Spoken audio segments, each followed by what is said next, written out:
Howdy.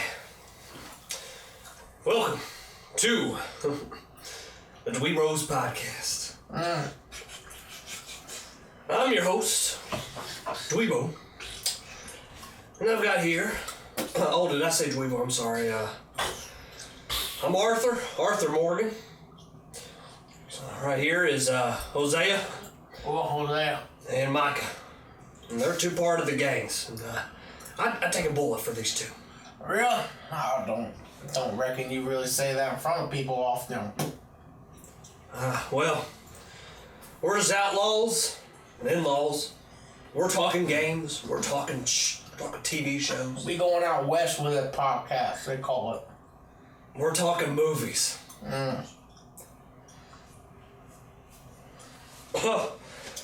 I'm sorry, I get possessed by a cowboy spirit. Who is this western little southern looking? Hey, what is this? I'm trying. Oh, Justin! Get off of. Oh. I don't know. There's like a cowboy spirit. Get rid of those things. I like those hats. I don't know what happens. I put that hat on. I did a hangout recently, and that happened. I feel like I just worked a 100-hour work week. I feel like I was last. Why do I feel like I've slept on nothing but dirt and cockroaches? Why does it feel like I was bumping my balls on a horse? That's terrible. Have you guys ever went horseback riding? Yes, it hurts your balls. Like what you're doing is like just constantly hitting your yeah, but horses. you know, in Red Dead.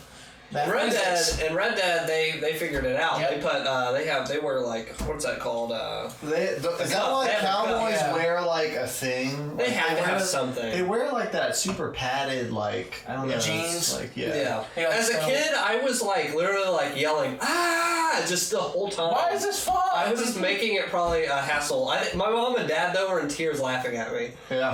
But it was between that and we were coming up close to like edges, and this the whole time I'm just bouncing. Like I can't stick on there, but I like it better when it's in video game form. Right off the bat, Red Dead Redemption 2 came out this month, and I really like it. And you've played it. It's me and Jacob, and you have not.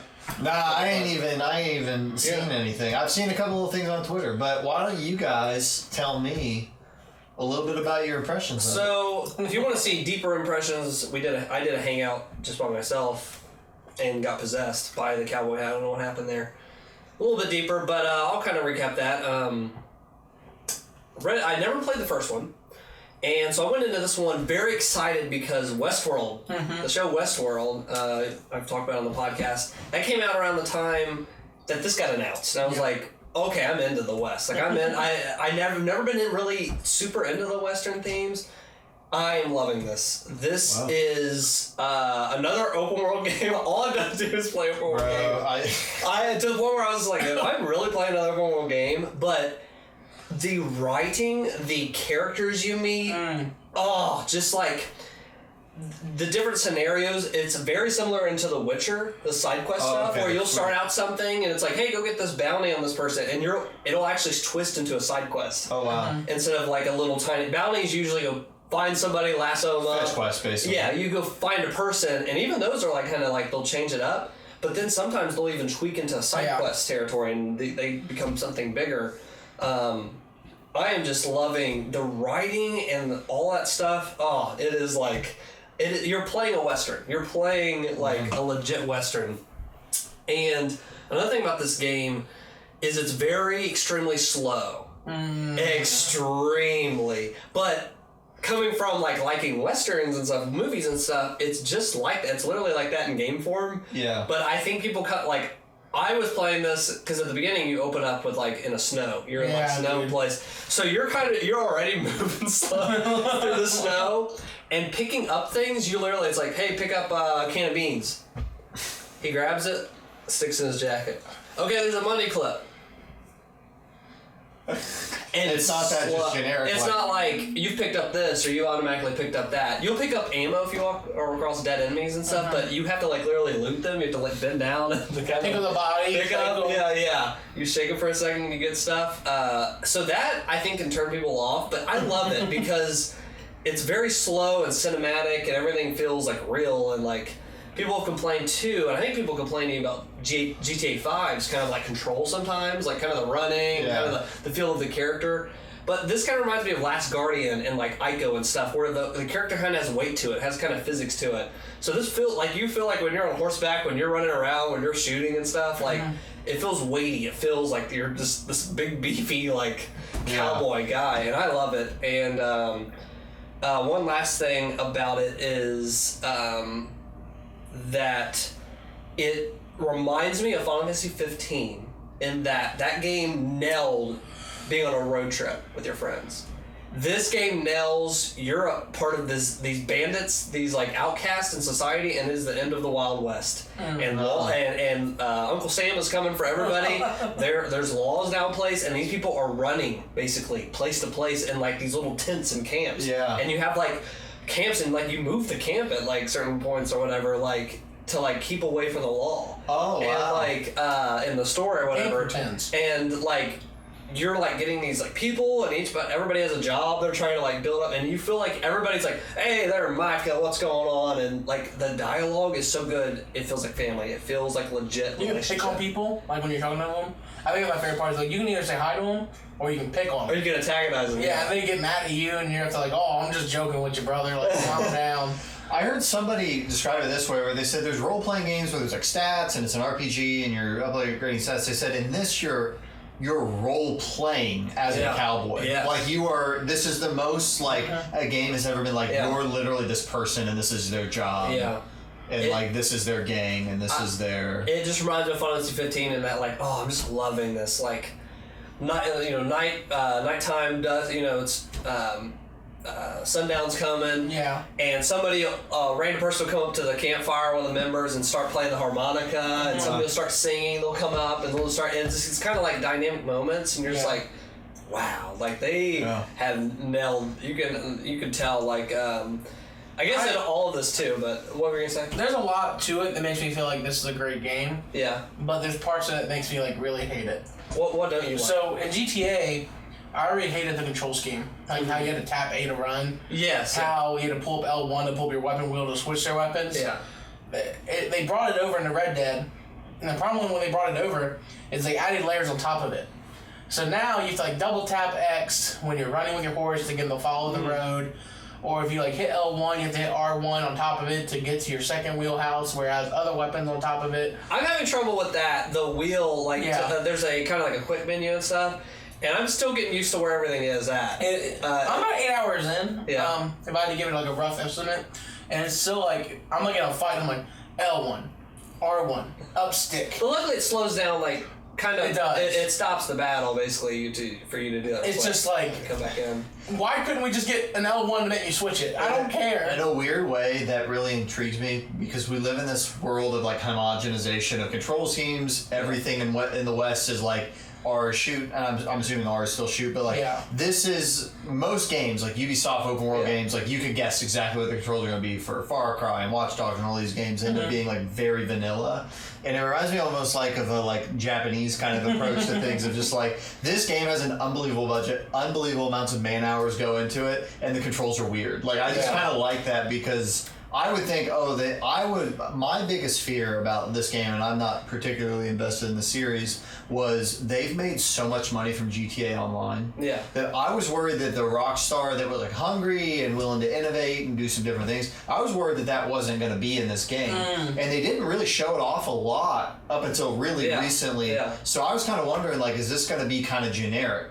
And it has not been that way from what I've heard at all. It has been very innovative, and even if some of the control stuff is goofy, like, at least they're trying something different. It sounds like, is that true? Yeah, the firefights are good. The interactions with people are spot on. Yeah. I never hear them repeating dialogue, at least not yet. Yeah. I'm loving the firefights. I'm loving when it's like, Micah, grab the gun, or get cover and stuff, and like...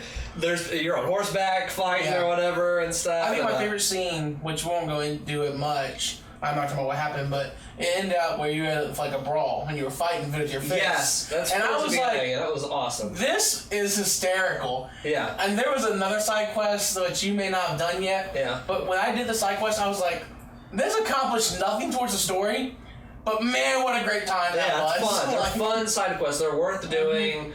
it'll twist and turn you like Witcher will. You'll start to go into it, and they learn from The Witcher, I think, big time from that. And one last thing on that, the kind of the design of some of these missions and stuff like that. When you're talking about the music starts out like it's fun or whatever, and then it gets to a point where it's like it's starting to get pretty brutal, and the music kind of drops, and more people like NPCs are kind of gathering around, like you before you know it, and you're like, oh, this is kind of like bad, and someone's like, hey, lay off, like, or whatever. Oh, man. And it's just that kind of design and stuff happening is like, whoa, this is extremely well done, like cinematic, and you feel like you're in a Western, and like... And people are like noticing what's going on. I had a question about that. I heard that the people, like, they witness stuff, and they remember stuff. And they go out and tell on you. Yeah, they'll go out. And so you either have to lasso, so you either have to hunt... I've done it before where I've completed a side mission or something, and some NPC was kind of in the air and said, there's a witness in the area. And it shows where the witness is, and I kind of just walk up to them, and like they'll start running. They're like, "I'm gonna tell on you," or whatever, and you can lasso them and grab them, and then or I just chase up to them and punch them, and then they're on the ground, and like you can start to like either threaten or beat them. So I also have to say, like, do not say anything. It's like, I'm gonna tell on you, mister. So you just beat them, and they're like, okay, I'll never say anything again. It's like, that's what I thought in New York. I heard you can talk to anybody. You can. Yeah, you can go up and talk to people, and they'll just have different like interactions with you, like stuff. But that's nuts. Awesome. If I can say anything about this game that made me like really happy was the way they set it up is that you had Red Dead Revolver, which came out on the PS2. Yeah, that's the first game technically in the series. Yeah. Red Dead Redemption 2 is the middle game, and Red Dead Redemption 1 is the end game. Okay, I didn't know that. So This is a prequel. I knew that this was a prequel. I didn't know that Red Dead Revolver. So Red Dead Revolver is the first game, and with it being the first game, it tells a story of like this long historic western. And that was made by a different company. Yeah. Then Rockstar got the Red Dead Redemption 2 is that I think they said it like the late. It's 1899. Yeah, it's like really late. Yeah. And then 1911 hits, and that's where Red Dead Redemption 1 comes in. Okay. And it's a follow-up on one of your companions. Yeah, because John Marston. Yep.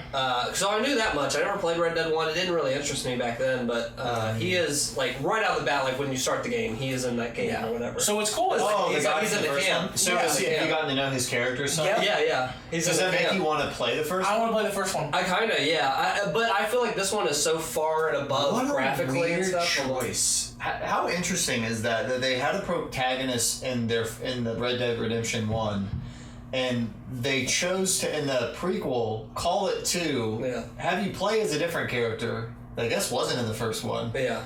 But then bring the protagonist for the first one, and he's in your game. It's pretty cool. Isn't that interesting? It's the first game, if you guys haven't played it, based around him. It's also based on the crew you meet and hang out with now. Oh, the crew in this game was in the first one as well? Oh, okay. So I heard somebody say that they should, and I don't know this is a thing, but they said at the end they should make it like Pokemon Gold and Silver, where it's just a remade version of one in this engine. That'd be cool. When you reach the end of 2. But yeah, I'm telling you, like, that was like, I watched the video on it and I was like, oh, I'm going to stop here, because I'm actually thinking about going back. I started Red Dead Redemption 1 on PS Now. It ran like butt because we had terrible internet. But now that we have better internet, I kind of want to try it again. And they're letting you download them offline, aren't they? So that might work better.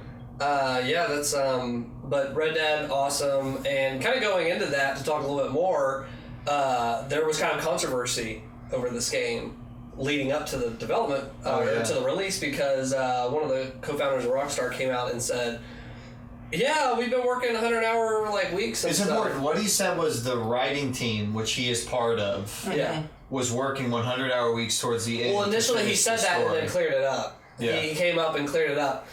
But in doing that, they said, okay, we're letting our, everybody from the team speak out and interview, which, if you ever have had a job and somebody says, yeah, you can speak freely, it's like, you can't kind of still speak freely. Yeah, people still came out, though. Yeah, people still came out, but it's more anonymous. You know what I mean? I would never tie my name, and it's like, the company's like, you can speak? And it's like, yeah, I'll be fired. But, so yeah, this kind of opened up another conversation on, crunch time. Devs kind of, people spending, hours not seeing their family, working weekends, working late nights, spending the night at the office, finish these games. And it was interesting. I sat and read. It was very, very long, but Jason, what's his name? Schreier. I always get it wrong, from Kotaku, wrote an article kind of interviewing a bunch of the Rockstar staff and different, there's different Rockstar, sub-companies, I guess, like Rockstar North, Rockstar San Diego. San Diego, whatever. So I went to each one and told a ton of different stories, and I read all of it. And so I guess I want to know what your guys' thoughts are about that, because as I was reading this, I have a different perspective on this, because I create, I'm a creator myself. I'm I do this kind of stuff, but also I've been in full-time worked for a company, and worked for that kind of stuff. So one part of me is hey, that sucks that it is basically required. What was coming out was a lot of people. Some people had good stories, but there was a large majority of people saying, I worked. It was expected to kind of look busy. Some people were even coming in on weekends, even though they didn't have much work, because one of the founders or whatever is supposed to be there. Yeah, they just kind of had a culture that was. Yeah, they had a culture that was you work, and that sucks. But what I'm conflicting about, and it's funny because now that the reviews are coming out and people are like, "Wow, this game's amazing," is I think when this level, the detail and the amount of things that goes into this video game, which is also to me art, and as a creative person, that's I look at this and wow, this is this will stand the test of time. You know what I mean? This will be something that will be remembered. These people all had a hand on it. Wow, amazing. And it sucks that families kind of suffer that, and health kind of suffers because of that. But as a creative person, I'm looking and going stuff I've even worked on and stuff is I've suffered for it. Yes. And sure. I've suffered relationship wise or time wise stuff I wanted to do, or health wise. It's affected me to get stuff done. Whatever I've created, and I look and go, you're working at one of the most prestigious, the best in the world, Rockstar. That's top. And even after playing this, I was like, man, these guys are at the top of the top. You know what I mean? Yeah. Man, not a lot of people Bethesda. All these people are tying Naughty Dog or whatever. These are prestigious 10 out of 10 companies. And I look at this and go, man, you're part of something great. You're suffering. If this was, you gotta work late and we're a toilet paper manufacturer or whatever, that sucks. But you're making art and the amount of hours to do this and creative and you're not making crap. Yes, it is so many teams and minds having to come together to sync to make this thing. Maybe get a different job. I hate saying that though. I get why people hate that and stuff, but you're gonna ask us. You don't have to hate saying that because it's the truth. So. Because I get when people say, Let me elaborate. Okay, so in the film industry, people move across the country and they work 18-hour days to make Hollywood movies because they're the top of the top of the top of the top of the top, and they have this finite amount of time to have these actors and this director and these producers and this cinematographer all in one space to film this effing movie in 2.5 months. Yeah. Okay, they sacrifice. You know what I mean? Like you said, they're not working for the toilet paper company. Yeah. And there's a reason why my job, I don't have to be there 80 hours a week. Yep. I have a friend who I work with, and he's a really good guy, and he is from game development. And I talked to him, we were in a train today, and I figured we'd talk about this on the podcast, so I wanted his perspective. Because he worked on a game that shipped on Steam. He worked with the guys that make H1s or make DayZ, Bohemian Interactive. He has friends that still work there. And just in talking to him, I was just curious. I want to know his perspective on crunch, his perspective on. I hear about unionization of game developers and that sort of thing. And I wanted to know from him. He's a business-focused guy at my work. And he's a former game developer. Yeah. And it was just interesting getting his perspective because he said very much what you said, which is, those big, massive things don't get made without crunch. It's not possible. They wouldn't exist if you didn't have it. But he also shared that when you have that kind of a job, you do have a period. He said, I believe that some of them worked 100-hour weeks. He said, at the same time, that is to get through the ship and maybe just some extra patches right on the front end. Once the thing ships, game development waxes and wanes. So once you have a product shipped, you scale back. Mm-hmm. A lot of times you actually don't work there at the company anymore because your contract's up because the game's out, and you have a leave package, or it's not a leave package, but a severance. You get a severance and you're paid for 6 months to 9 months or whatever, and you actually are in between jobs. Yeah. He's like, and at that point you don't have a job at all, and you're looking for a job, but you spend time with your family.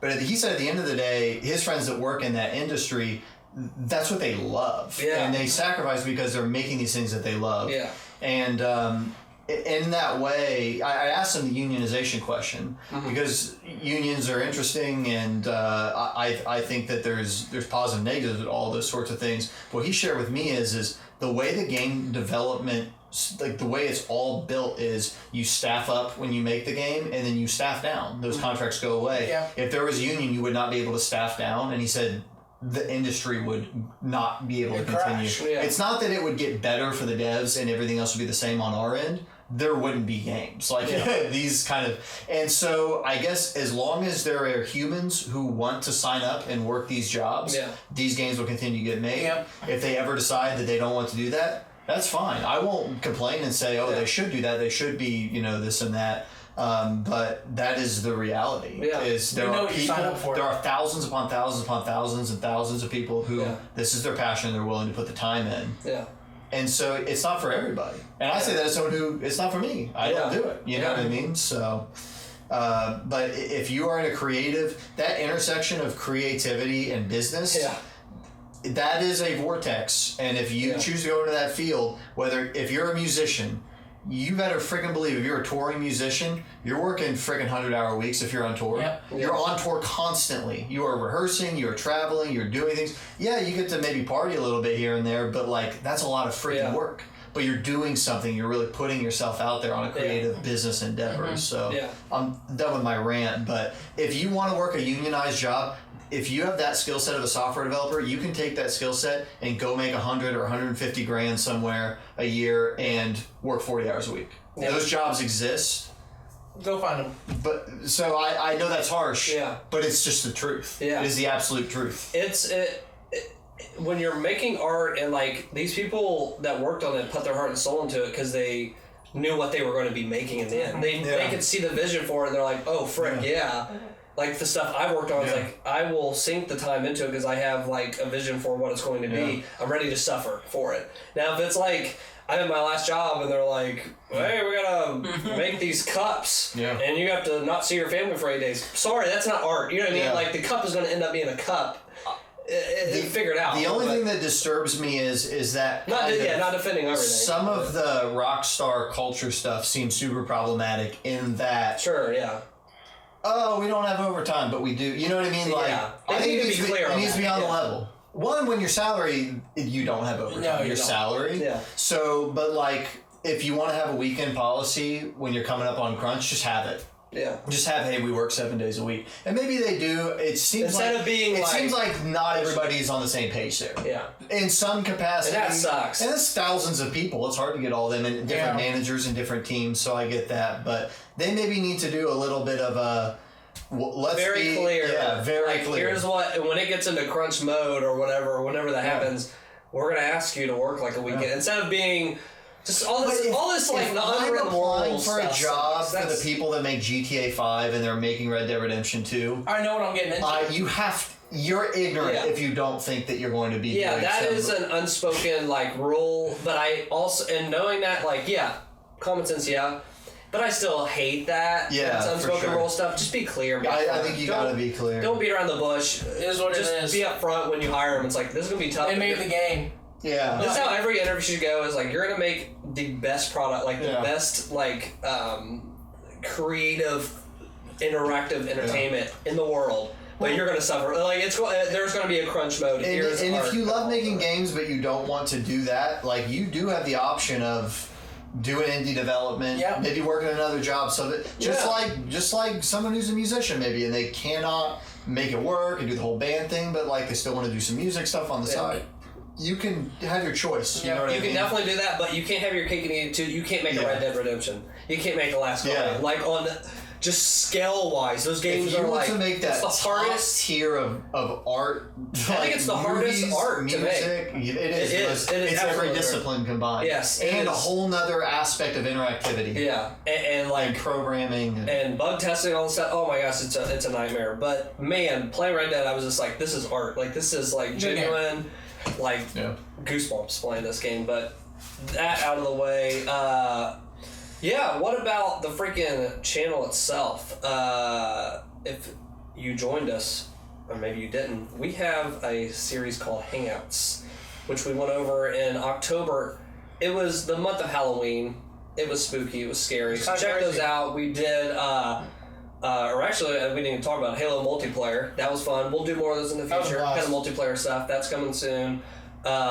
We did Dead Space 2, Resident Evil 4, Silent Hill, and finally PT. We left the scariest one. But check those out. Those were a very scary time. Luckily, PT, I braved out for that one. I did. It was a joke, dude. That was. I did have to help Jacob and Kenny. Yep, he led us to the promised land. Yeah, definitely. Watch the video, you'll see it too. The pillow played a huge part in the game. I don't know about all that. Out of the spooky zone, Spider-Man was another game that we. I was out on a mission last month, so I couldn't really talk about my Spider-Man experience. Yeah, I didn't play it last time we did the podcast, so. Why don't we talk some Spider-Man? Because you were the only one that had played it last Spider-Man, I 100%ed it. I got all the trophies in it as well. I don't usually do that, but this game, one thing that I will just keep going back to on this game is the swinging and stuff was not like just, they nailed it so well done that the side quests I wouldn't even say were amazing. Honestly, but because of the swinging around the city, I wanted to like get there with the swinging, and I actually ended up doing it. So it's kind of a collectathon. I'm like 2/3 through the story. I'm at like where the city is kind of. This isn't really spoilers. Where the city's kind of chaos. That's where I'm at. Oh, okay. So I'm in the last third of the game. I'm pretty sure. You are. I was gonna say, the side quests are just. Grab this pigeon, do these environmental hazards, and I do these backwards, but they're all little charming, quick things. Yeah. So, and I really have enjoyed the story. I mean, the story was a fun little. Yeah, it's fun. It's well acted. It's decently well written. The scenarios are not superly repetitive. They're, they mix it up a good amount. I like those mini games, like those little. You feel like.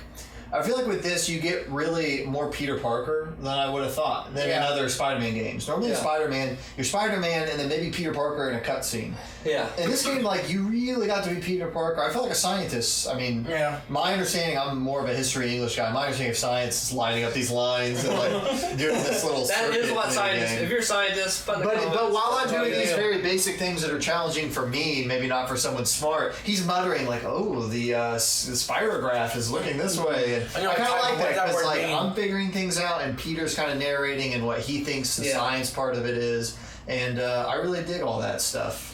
It was a great game. For me, it was the first game ever that I've 100%ed. Ever. Really? So it holds a special place in my heart. It was by far one of the better games I've played this year. Oh, definitely for me too. Yeah. And like Travis said, it wasn't even like the story. Like they kind of got it over for me. It was just the gameplay. Yeah. It was the fluidness of the gameplay. I love the combat. And I could do whatever the frick I want. I mean, I was still playing the game towards the end when I was kind of like catching all the pigeons. Yeah. I kind of feel like I was still kind of grinding it towards the end, but I was still learning ways to fight people. Do you guys feel... Yeah, I was going to ask, did you feel kind of almost overwhelmed at how many different... like suits and powers and mods and web. It's so like, cool. I use the web shooter that latches people onto walls, and that's the only one I use. Yeah. And when that runs out, I use the regular one. And I have like 18 other things, and there's suit mods, and you can go really deep. Yeah. But I use the same. I use the Stark suit with like the black streaks. I think it looks cool.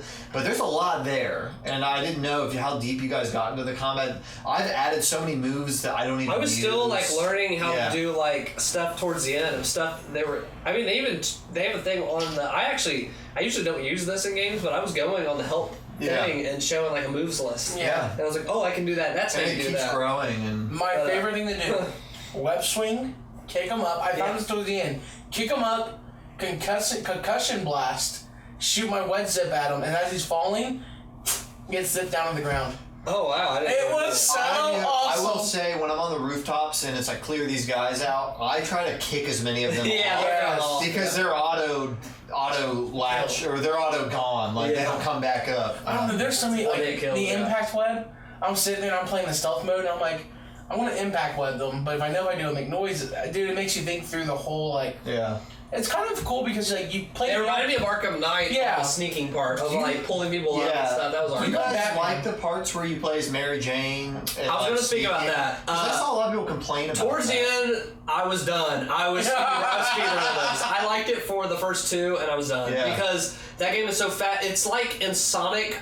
When you get stopped in Sonic and you have to do those little platforming things, it's like, I hate this. Let me run really fast. It reminds me of The Last of Us. Because I feel like you're pushing stuff off and you're kind of sneaking around. I don't mind. I don't like that it's insta-fail. Insta-fail stealth stuff typically bothers me. I was cracking myself up because it was alright. Miles was in like the most dangerous place with the most dangerous people. Oh, yeah. And I would just try. I was speedrunning this stuff because I was sick of it by the end. And it was like... This guy would see it's like, go no! And it's like, he got lit up with this guy. You know what I mean? But, it got pretty boring. It got pretty boring, by the end. I was just kind of... That only ruins it. It makes it like a point... Like, it makes such a little difference. The stealth stuff specifically? It was pretty dull. When I had played Mary Jane the first time, I was sitting there, I was like... This kind of sucks. It's like you go from I enjoy her character in this game. Here's something they did that I think is smart. Didn't like playing. Yeah. Here's something I think they did that was smart. I guess that's fine. They made all of what we typically think of as like Spider-Man in the past. Yeah. So like he had already captured all these guys, and he had newspaper stuff everywhere, and he had stories to talk about. Yeah. He had bags hanging everywhere where he could grab and reminisce about things that we remember. I like those bags. And him and Mary Jane were already they were already broken up. Yep. And I like that because it's like, I don't know. It's kind of the opposite. You said one time something that makes a good prequel is when you see like things the way they were before, but you're like, how in the world are we going to get to what it's going to be? Yeah. And I think sometimes a good way to do like a thing about something that's so well done. Because if we were going to see like Uncle Ben die, we don't need it. And then all this stuff all the same way. I really like that they were like, no, like we're going to have all of that stuff that you don't want in the Spider-Man game because you've seen it at times. We're going to make that all the past. Mary Jane and Peter Parker are broken up, and you're not going to really know why until towards the end, and they'll kind of be like, oh, they were broken up because she wanted to do this or that or whatever. And I just like that because it's characters we know, it's familiar situations, but it's a little bit of a different spin of, I've never been on a Spider-Man thing where I'm like, how did they break up? What happened? There's so many Spider-Man properties and comics, and it all gets mixed up. In the current time of the culture, we didn't need another freaking origin. Gosh darn it, like... Yeah, that was. They went in a good direction. I was really happy with what they've done in that game, and I'm walking away with it. Like I'm gonna let all the DLC come out first before I jump back into it, because I'm like kind of done. Yeah. Yeah. Oh yeah. I the DLC and stuff. I'll wait for a while. Like, I'm not ready to get back into it. I got Red Dead going in my mind. Yeah. But it was great. If you guys have not played that yet, what are you doing? So something that helped me. So go from Spider-Man and then to Red Dead. And then I'm also playing Dragon Quest. I'll talk about that in a second, a little bit more. I needed to get away from these open world games. As much as I'm like loving this like current gen game and stuff, I gotta stop playing open world. So I rolled around as a low ball and Marble It Up. Marble It Up is made by the people who made Marble Blast Ultra. It was on the 360 arcade. Loved that back in the day. You're literally a ball. You're a marble. And it's all physics based, like you're trying to get from point A to point B, and like as fast as you can too. Like there's like time kind of things you can do as well. Freaking, I got everything 100%ed, platinum everything. Love Marble It Up. $20, worth checking out. It's physics based. It's freaking fun, and they're adding, and this is the best part of Marble Blast Ultra. They're adding where you can see your friend scores. And that was fun because you were like, oh, I'm going to beat him, and you beat him and show up like, he's beating me in this level. I guess I got to spend an hour and try to beat your friend and stuff. Like, that was just so fun back in the day. So, Marvel Up, had fun with that. Dragon Quest 11, I played, and that, I'm loving that even more. Oh, like, I was wondering after playing these other games. You're getting worried over there. I am loving it more and more. The characters are funny that you meet in these towns, these scenarios you're put into. They're charming. I'm a Dragon Quest guy. I'm having a freaking I gotta blast. tell you, man. Watch it. That was a fun hangout. I had fun. Yeah. I was thinking about buying that game. After that hangouts, I think I realized, man, I don't it's not think for you, yeah. No, because it is, and I understand for you, it's like a warm blanket. It's like you just love it. But I don't, and let me know if it changes. But it was literally like a PS2 RPG. Like, it is very like much through like it, that, like, and I was just looking at the combat system, like. Is there anything different other than just attack? It is attack, it's spells, it's like that class. It is a classic RPG through and through. All right. But I'm meeting different peoples in towns. I'm having a blast. I love it. Go for it. Yeah, have fun. It is definitely, it is not innovating on that front. There's nothing that you haven't played before. But I do like this better than Dragon Quest VIII, which I did not think I was going to say. Because I really sucked so much time into that. But between the voice acting really does add to it. Like the voice acting with all these characters is It was funny. charming. It was it's so funny. funny. If 20, maybe me and Travis will jump in. Are they at 20? Where are they at? They're at 11. So that's the newest one? Yeah. Oh god, that's that. But it's like Final you don't have to play the other ones. Well, don't worry. They only release every 6 in America. But yeah, Dragon Quest 11, thumbs up for me. I was kind of worried if it was worth taking time into, but I'm gonna blast. So I'm jumping between like that and like Red Dead and stuff, but fun. And then lastly, I played Deltarune. Deltarune was kind of a surprise. It kind of went up out of nowhere. Mm-hmm. But Toby Fox on Halloween, it was a trick. No, it was a treat or a trick, depending on who you are. But it is from Toby Fox, the creator of Undertale, which I believe all of us played Undertale. I like Undertale. And he kind of just put it up out of nowhere, put on a link, and like I didn't know what it was at first. You just download it. And I downloaded it, installed it, and I went, I'm going to not look at the internet, and I'm just going to play this thing. Like, because I know people are going to just share all this stuff. It's like, I just want to, I'm hoping this is just a 1 to 3 hour experience. It was. And I was like, I'm just going to only do this for this today. So, like, I sat here and beat it in one sitting. Nice. And it's like, it took me like 2 hours, 2.5 hours or something. And it is basically a, turn this off if you don't want, this is not Undertale, Deltarune spoilers, but it basically ends up being like kind of a prequel kind of thing to Undertale. Gotcha. Nice. And the way they started up, you see kind of familiar characters. You're like, what is this here? What is this? Or like, where are we at in the timeline? You're trying to figure that out. So definitely play it after you played Undertale because it makes things a lot more fun.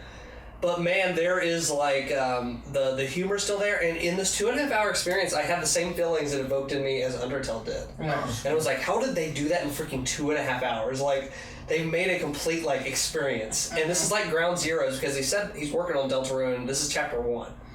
So this is Ground Zeroes to what Metal Gear Solid was. So it's just kind of a... Yes, it's a slice of the game. It's like a teaser. And man, it is definitely worth checking out. It's free, and why not? If you liked Undertale, this is a no-brainer. The music is freaking rad. Well, that's no surprise. Oh my gosh, it's great. There's like stuff I was like just playing, like right when it ended, somebody had already uploaded some of the soundtrack, and I was listening to it again. There is really, really funny parts, just like in Undertale. There's this funny humor. There is specifically a very, very funny part, and I'll actually put it up in the podcast when I edit this later. There was a part when these characters are kind of like the enemies, and they're like, here, why don't you just design this death machine for us? Like, they're really dumb, like, villains or whatever, and they want you to, like, you know that they're going to use it against you. And they let you select, like, the head, the body of this like, tank monster thing. And the title of it was Build the machine to trash your own ass. Thrash your own ass. And I was dying. I was like, okay, I was like, build this. So, and if you don't want to get into it, that's okay. And if you think it's better that I just play it and not know, it's fine. Gameplay-wise, I saw a screenshot of the battle system. Yeah, it's nice. A little different. But I didn't see a video, but somebody just posted an unsolicited screenshot. I want to wait. I want to play it. But it's nice to know it's different. Yeah. I was curious. It's like, once you go down that route, it's kind of hard to kind of open it back up. They don't change too much from like that. You don't have to fight. That stuff still. That's like the core of Undertale. But maybe But I almost, from what I saw, and I won't get into specifics, but you know how South Park Stick of Truth and the South Park Fractured Butthole? Yeah. First thing I asked you was like, oh, the battle system looks a little different. And it was. Like, it's still turn-based, but it was like more grip. Changed. And I won't even get into specifics. When I saw this screenshot, it reminded me of that. It's slightly where different. I was like, oh, battle system's a little different. Yeah. Maybe not, very completely tweaked. It's not an RTS slightly or anything. Tweaked. But I was like kind of surprised because again, this I love experiences like this because that's why I said I didn't look at my browser. I just full screened it and I was like, I'm gonna go in this blind. And I went, oh. I didn't read an article before. I was like, that's different. Like they actually changed that, so that was cool to experience. So Deltarune, definitely check it out if you're Undertale fans. That's it for me. What about you guys? I beat Bloodborne, the game and the DLC. So it's a kind of a pity clap. That took me a long time. Yeah, that took me.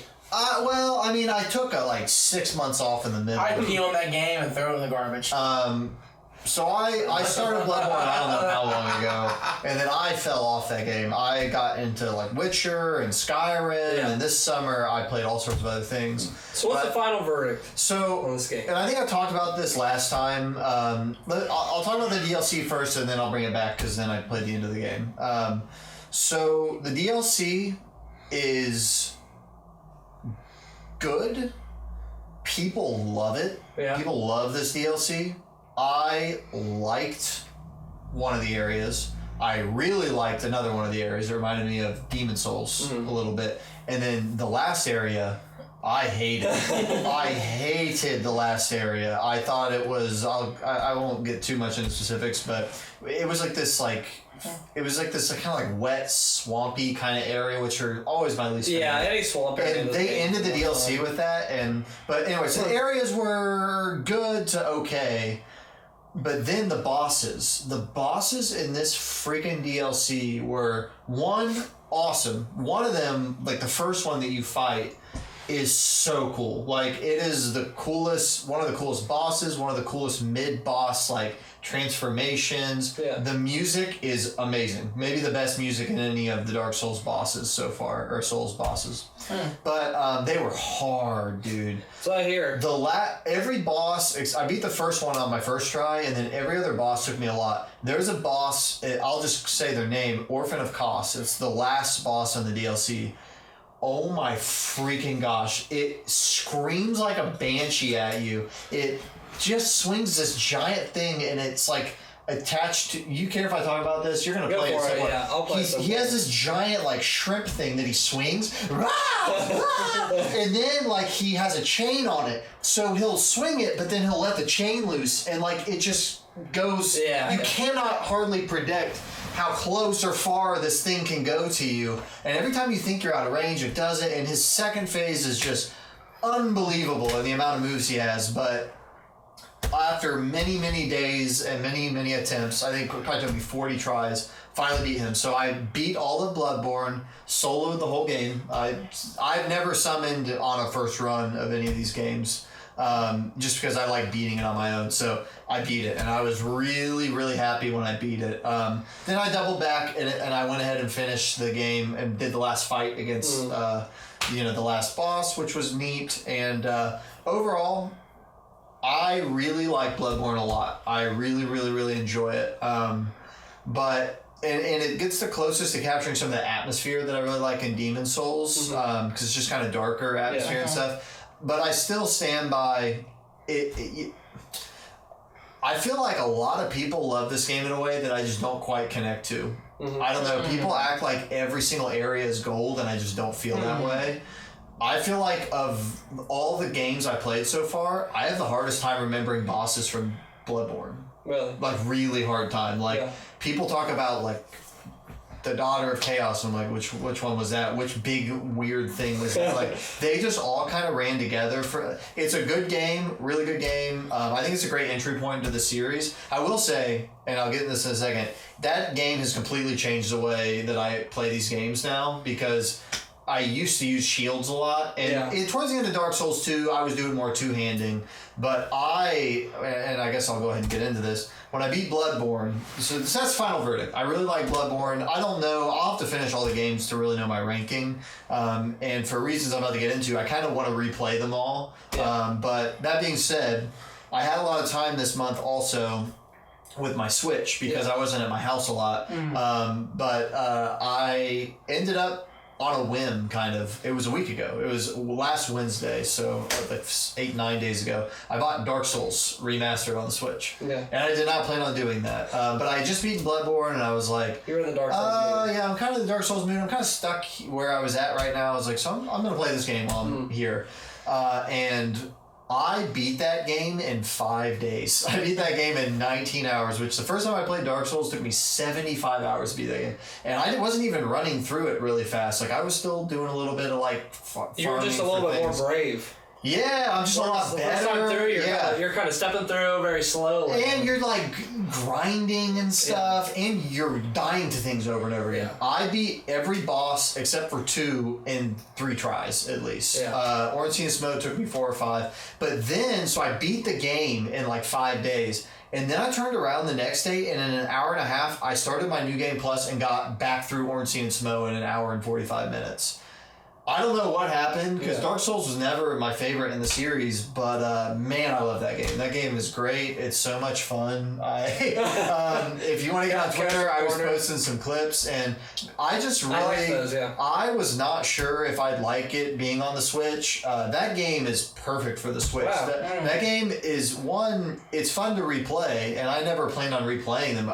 Going through these games the first time, I was like, I'll never replay these. They're amazing, but I'll never even try. But the games aren't as long as you think they are once you know what's going on. Because, when the way you were making it sound, I was like, wow, I think I would go two-hand naked as well. Yeah. Because I'm not as scared and like worried about everything. I know what's next. Yeah. Whereas when you're first going through there, you're kind of nervous. And you don't really want to I did not use a shield one time. Yeah. I used it one time just to parry a guy, but I never held L1 and held my shield up. Yeah. An entire playthrough, and it wasn't like it was a struggle, like it was an afterthought. I didn't wear armor the entire playthrough because I roll faster without the armor, and it's the best way to get to like Bloodborne speed. Yeah. And even with no armor, they hit me, and half my health is gone. What did you do for the last boss if you're not wearing... When? Yeah, did you parry? No, I just rolled around. I rolled through all his swings and just hit him. I have a recording. I'll show you. Okay. I recorded me fighting every single boss just to go back and remember how I did it. Yeah. But, and even Ornstein and Smoke, I'll say this. Because when I first started fighting them, I was like, holy crap, this is hard. Because it took me 3 or 4 tries and they were killing me. It's the hardest thing I ever. But then I tapped in and I remembered the best way to fight those guys, pro tips, is get away from the walls. Don't go near the walls. Yeah. And don't try to keep your distance. Because if you stay far away, Smoke will do that big running thing and it'll like swing like that. You want to stay close to them so that Smoke keeps jumping up and down and trying to smash you. Yeah. You want to stay close with your eye on Smoke but locked onto Ornstein. And when he jumps up, roll away and then hit Ornstein. Yeah. And if you do that, I've beaten him now a couple times relatively easily on 2 or 3 tries. All the way from Ornstein. But anyway, 5 years, so I want to make sure I have this. Anyway, Dark Souls, I really am re-solidified in a way that I wasn't before in thinking that game is phenomenal.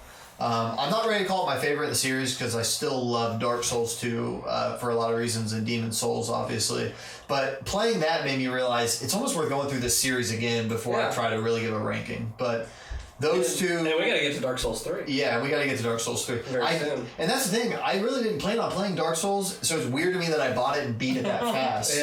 But anyway, so those are 2 games that I played. Jacob, did you ever finish Dark Souls? I'm sorry, I phased out when you You got in trouble? Here's what I don't understand. You got through the gargoyles. Yeah, but I don't know where to go. If you read your items, man, you gotta read your items. See, that's stupid. Just tell him where to go. Okay. See, that's when I think developers just got lazy.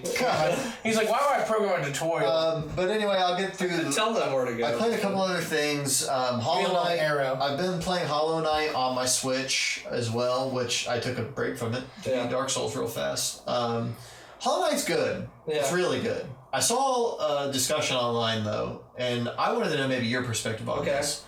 And you too, maybe, Jake. It's not directly about Hollow Knight necessarily, but people were kind of talking about Hollow Knight. Is it good to play this game as your first Metroidvania?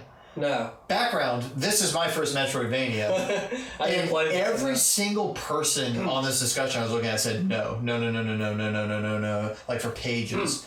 And the reason they said is because it like tries to like evolve the formula in ways you won't appreciate. And I will say I like Hollow Knight, but I'm not getting why everybody thinks it's the greatest thing ever made. I think it's really good. I'd give it a really good I don't know not that you can play, like it's definitely a rad, like it's a good game, but people consider it all-time classic tier, and I don't really get that. So I don't know. I never played Symphony of the Night or any of these other things, but perhaps if you played that, you would appreciate the changes and things they were trying to. Yeah, to me it feels like a 2D Dark Souls. Yeah, that's what the game feels like. When you die, you drop your geos. You gotta go get them. Yeah. The world's cool. It's a solid game. I'm 15 hours in. You just said Dark Souls. I don't care for it. I'm gonna get back into it now that Dark Souls is done and try to get through it. But I like it. Okay, we played a game together. What? Whoa, Dark Souls? I don't play that game. Dead by Daylight. Oh, that's actually a fun game. Yeah. Why don't you give me a break? Said a couple other games, but I want to talk about Dead by Daylight. So for some reason we have this love-hate relationship with this game. Because whenever it gives us like 6 months, we just. You guys crap on this game. I've played it with them before, but you guys crap on this game so much. But then you're like, I love it. Hey, but man, you. It's so funny because you're sitting there and you're like, "Where's Jacob?" And you just hear a chainsaw start running. Here's the thing with Dead by Daylight. There's so much potential, but it's such bullcrap. Yeah, it is literally like the dumbest freaking game. There's a killer, and then there's 4 survivors. It really is. I don't know. And all you do is you walk around the survivors, and you crouch, and you walk. That's it. You can't hide behind walls necessarily. You can just kind of stand behind the wall. You can get into lockers like Metal Gear Solid style, but you just crouch and walk around. And you avoid a killer. And avoid a killer. And then the only way to really win is to activate these generators, which the way you activate them is you go up to them, you hold down your mouse clicker, and you wait, and every 10 to 30 seconds while you wait for this bar to fill up, there will be a skill check, which is a little thing that goes around a circle, and you gotta press the space bar right on the perfect timing. Press it on the perfect timing. I think that's why I don't really like this game, because I don't like it's not like certain QuickTime events like that. It's just QuickTime events. And I don't like that. If you hit it on time, everything stays fine, the generator keeps you. But I mess it up every time. But if you miss, the generator goes boom, and like smoke goes up, and the killer sees it. And there's generators all over the place. So it's tense. Yeah. And the killer will hit you and it'll put you on a hook, and the other survivors are going to come let you off the hook. The problem with the game is it is so in the favor of the killer. There's it's like a hero game, so there's different killers, and they have so many abilities. Like they can mark you so they can see you no matter where you go. Mm-hmm. Anytime you walk, every time you take a step, a bird screams out, and every time you fart, something happens. And if you run, there'll be scratches on the grass that the killer can see. It is literally impossible. The best way to play it at a high level is when you're caught is to turn your screen towards the killer and like try to juke them out in like this weird like thing, and I'm like, what are we even doing anymore? It's so all that being said, it's a lot of fun. It's a great Halloween game, but I just scream obscenities and curse when we play it. We have a thing going. If you curse, you have to quit. Yeah. It's like every 5 minutes. So I don't know, but for you, see, I feel different. But when you win, man. Well, oh my gosh. All that being said, that's like the Dark Souls. The 1 in 10 times, and it's literally that you actually get away, you activate all the generators, and you get out the door. Didn't you do that against somebody? You found the hatch. I did. You can also find a hatch and jump down. Hey, Johnson, this is the best game ever! Yeah, when you escape, you're like, F everybody, I escaped. This is the best game ever. But it's definitely a love-hate, because I love being a killer. I love being a survivor. Yeah. It's fun to play with my friends. When you go online, frick online. I just feel like if they did some better balancing and they came up with maybe some additional scenarios. I think there is one thing though I can argue, and people will argue this online if you go online. They say the game's in favor of the survivors heavily. And the reason they said it is because it's 4-on-1. They're like, that doesn't mean anything. But see, I'm telling you, there's perks that survivors can do that can show the killer's aura. There's perks that shows you the other survivors' auras. There's ways that you can balance your characters to where you can play off of each other. Okay, I will say this. it requires a different way of thinking. Mm-hmm. If you think of it in terms of a survivor getting away, it is in your favor. Yes.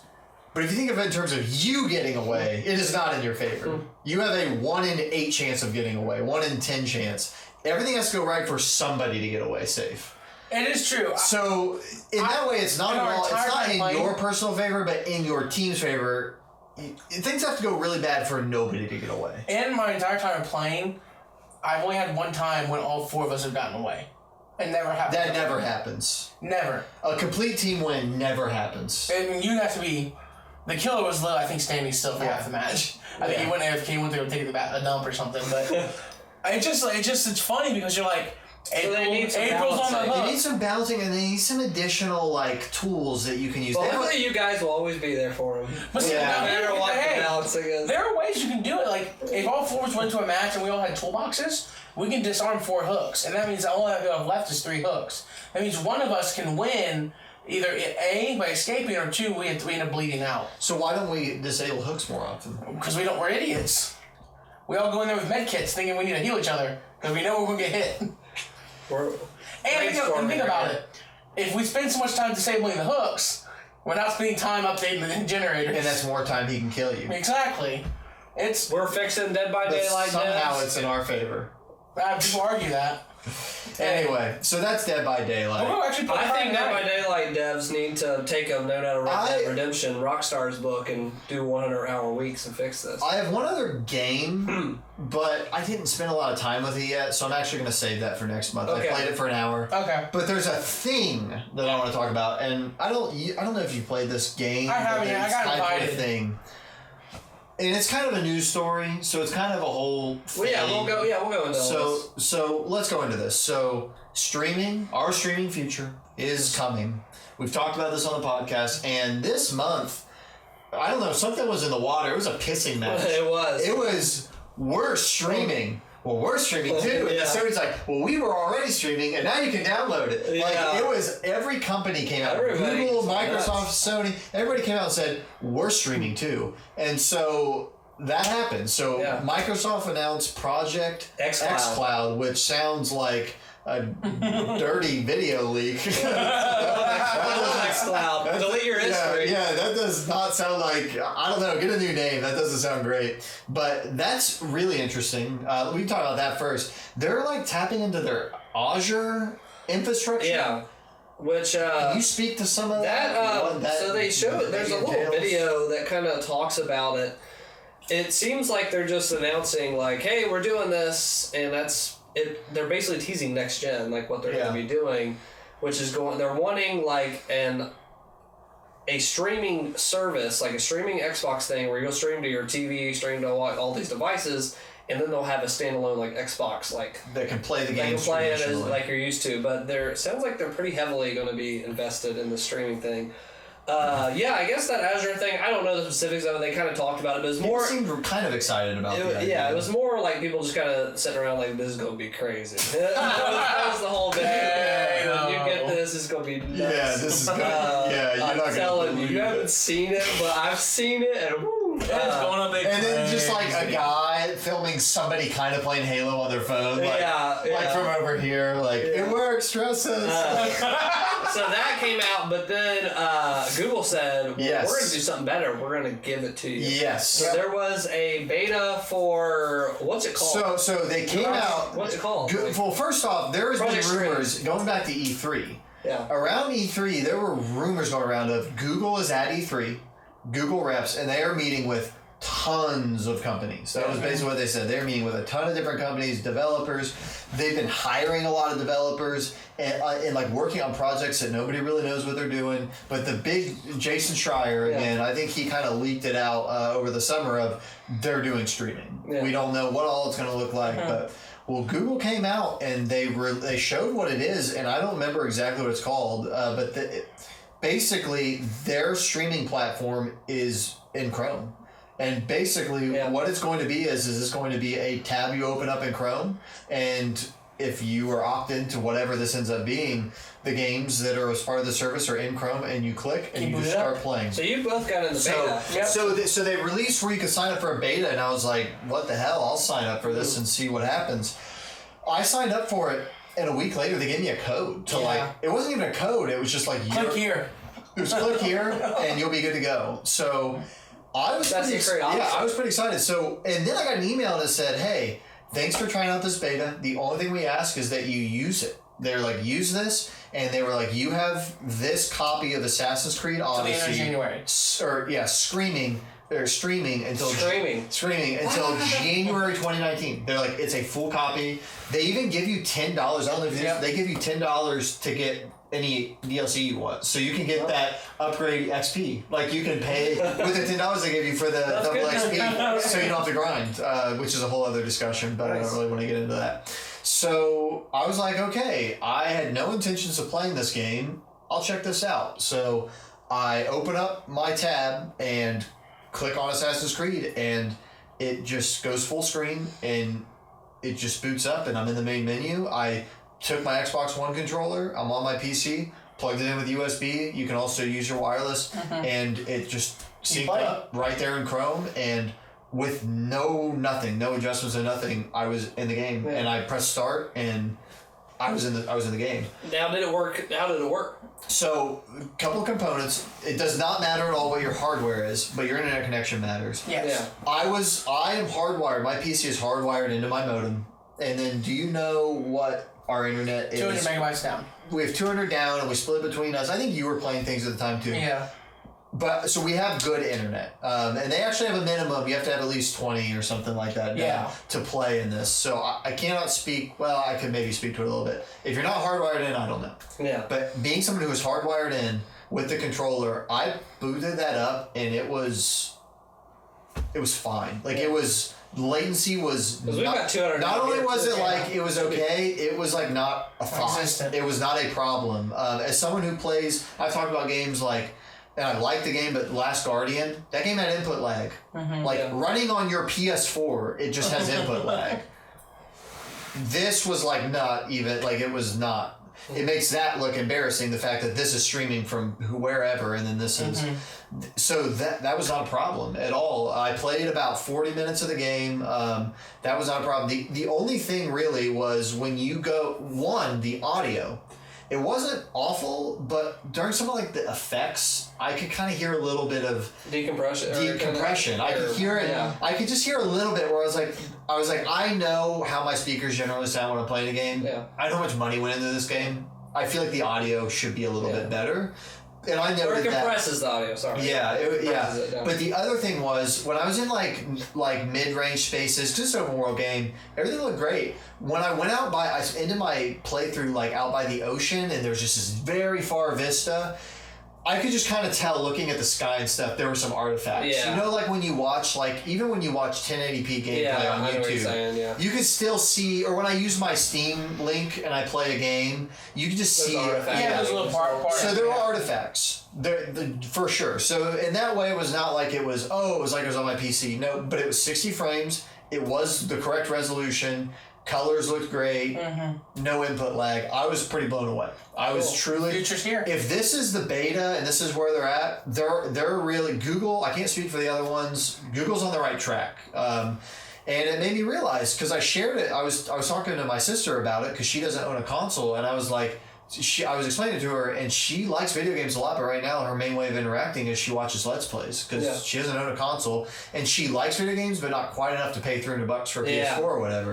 And when I told her about this, she's like, could I borrow that beta? I was like, yeah, I'll give you my email. And she can get on Chrome and play this game. Cool. And I'm telling you, that is going to be a thing. People being able to play these games who don't... There are a lot of people who like video games that don't want to own every console. And so it really does open up the number of people. On a side note, Assassin's Creed Odyssey is butt. I don't know what the heck people are talking about. I'm sure maybe... I've heard it gets better after about 20 hours.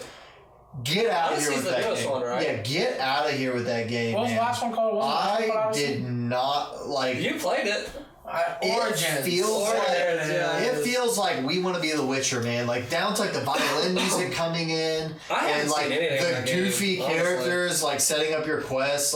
They want to be the Witcher, and it feels so operant. Now I played as the guy, And I heard a lot of people saying online, do not play as the guy. Because this dude is a bozo. Like, from the very beginning, like, he is just the most unlikable chode I've ever played as in a game. And I've heard a lot of people say the girl's better, so I'm sure I'll mess around with this a little bit more, but I was thinking when I got this for free, this is a great opportunity to play through this game that's getting pretty good reviews for free. That's perfect price for me. What a one to show off. But no. They picked a bad game. I did not connect with that. I got the link and I was like, no. But I will say it's interesting because who makes Assassin's Creed? Ubisoft. Who talked about streaming a bunch? Ubisoft. Who is trying to not get bought out by or whoever that is? Ubisoft. I'm telling you right now, Google's going to buy Ubisoft. Oh. I'm telling you right now that's going to happen. Because I heard that Ubisoft is partnering a lot with Google Chrome. And you know what? And Google's trying to buy up developers. You know why and publishers. he might be right? Because you, on the same podcast, predicted something, Nostradamus. Would you like to talk about it because it came true?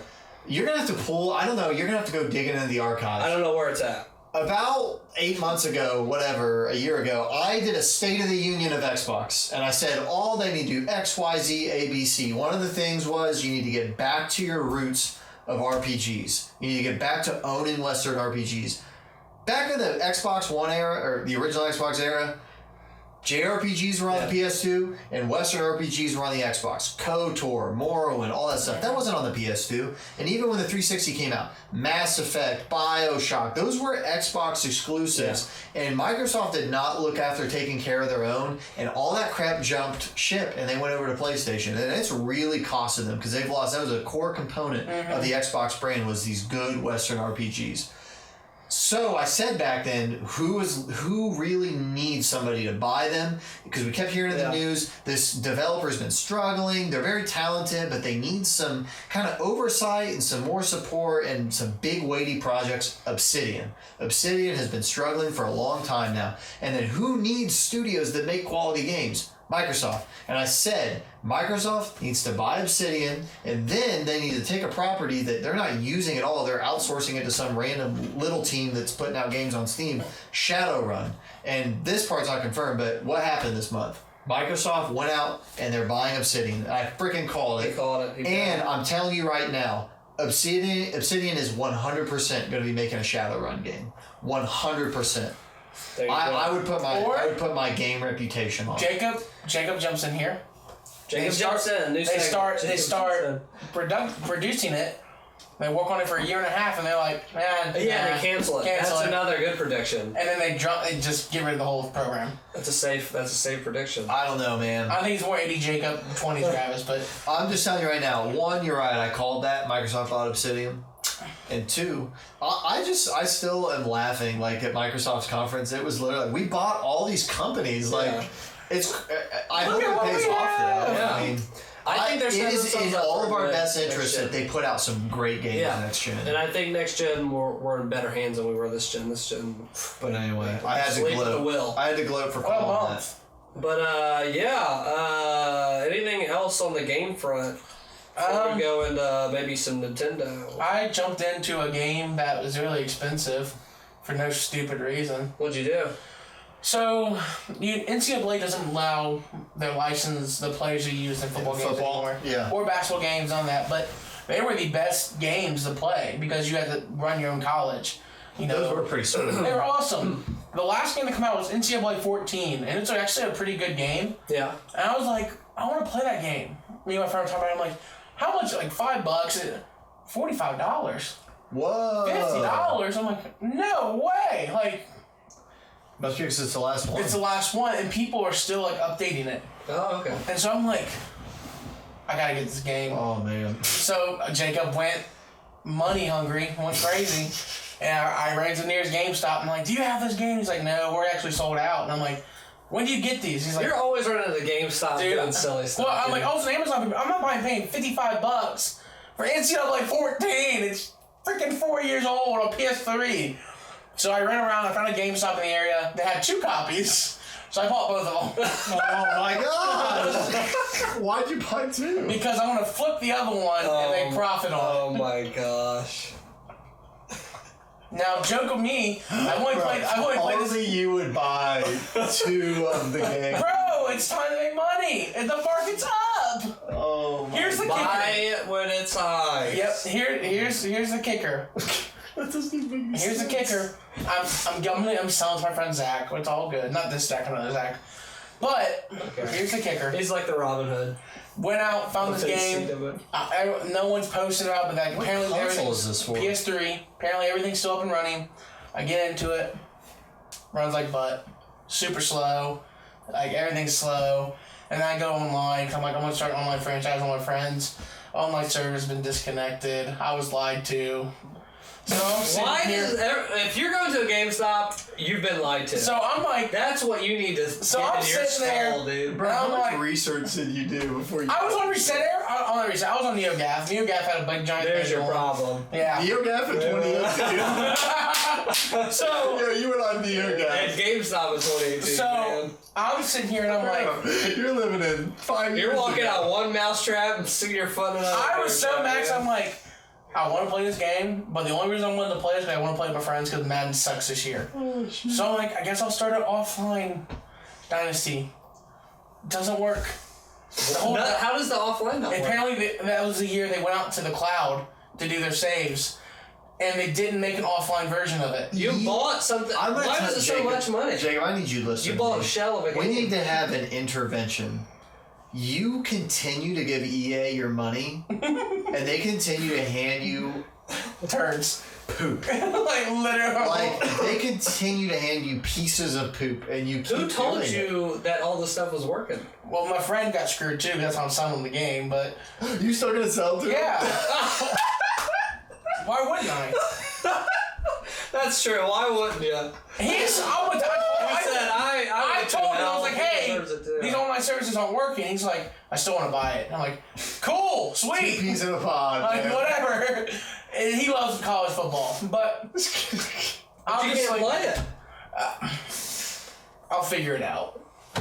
I don't know. I'll figure it out. That about sums up. So now I played some offline like games, and I was like, this game isn't that great. Pay $40 for it. Good night, dude. Oh my gosh. So my message to you, EA, make a new NCAA, I guess. Your message to EA is fool me once, shame on you. Fool me twice, shame on me. Fool me 3 times. Shame on me again. Yeah. Hey, while we're on the topic of EA, what the heck is Anthem? You're not. I cracked up. I feel like Anthem, dude? I feel like you know how I don't even want to get heavy into politics. I just want to use this as an example. I think this is funny. Anybody can find this funny. When Trump will just say stuff and it's way out there and like this is going to happen, whatever. It's like, whoa, that's not even true. Whatever, blah blah. I don't know if you saw this, but EA came out and said, we actually raised our expectation for Anthem after everybody kind of like was really worried recently about that game. They said we raised our expectations to sell. It was like kind of a Trump move of like whoa, like kind of a shocker kind of move. But that made me laugh. So yeah, what is going with Anthem? And I guess they're really confident in it, and it's like they've taken note of. I've learned that I don't always have the pulse on these things because Ghost Recon Wildlands was like the top selling game last year. Yeah. And I don't know anyone that played it. Yeah. So I don't always know what's going on. We are not the majority. Like games like For Honor are hella popular. Yeah. And I don't think any of us have played it. Yeah. It's terrible. But that being said, man, I really don't know who this is for because if you want a looter shooter, Destiny. There's Destiny and Warframe, and they're both really well established. Maybe if you want a BioWare game, this is not that. Mass Effect. Yeah. Very clearly. And they've already burned the people that wanted that with Andromeda. Frick them! Still makes me mad. They literally released like a little gameplay video of like, we're going to show like, just the other day. Yeah. And I was watching it, I was like, this looks like Destiny. Like they're just running around like doing emotes and like I was just like maybe they'll release this at a more dead time in the year. This was in March, guys. Which they moved. Sony actually moved. What game is it out of the way? Dead Life. Dead Life. What is that game called? Days Gone. Days Gone. Days the Dead. That game. Game is gone. It has fallen off the face. I will say they don't seem confident in it. I think it looks crazy. I think it looks cool. I don't know if Sony isn't confident. They've moved. Sony is confident. They didn't even do PlayStation Experience, but they kind of seemed not confident in God of War. Remember when we watched that PSX last year? Yeah. And they were kind of giving shade to Corey Barlog, like, please finish this game. Yeah, they were asking questions, and they're like, Sean, what do you want to see for God of War? I want him to finish it. Like, so sometimes it's hard to read with Sony. You can't quite tell what they are or aren't confident in, but I don't know. EA knows what they're doing. They will release the game. And Days Gone moved out. And you're gonna buy it. You're gonna buy it in 8 years. I'm not gonna play it. But then 5 months later, I'm like, hey guys, new DLC. All the online servers got guess what? Turned off. Battle Royale coming to the game. Oh, Battle Royale is gonna be in there. They're gonna sell millions. Black Ops 4 selling off the shelves, and it's nothing but a multiplayer game for $60. Yeah, there's no single that has a Battle Royale. You seem to be really happy with that game, though. No, I'm never going back. Never going back. I'm done. He's playing NCAA 14. Yeah, 14. You shut your mouth. You don't even know what you're talking about, cowboy. He's gonna be sitting in there in the lobby alone. Let's talk about Nintendo. At least they got their crap together. Alright, so Nintendo, we had a Direct this month. Or no. It was just we had a Smash Direct just a couple days ago. Podcast was a little late. They had a Smash Direct. The final Smash Direct for December when this releases. Speaking of smash that like button. Smash that button. Hey, hit the bell. Hit the bell, ring a ding ding. You'll never miss a hangout. Never miss a hangout. So it was pretty long. It was like 30-minute kind of direct, whatever. And I could not help, and I kind of talked about this on the Red Dead hangout. I couldn't help but like be very. What happened? And Nintendo just does the most backwards thing continually. It's very funny that their final kind of character reveals was Embryo or whatever, the freaking fire inbred, whatever, the fire Pokemon. Yeah. That, and then Ken.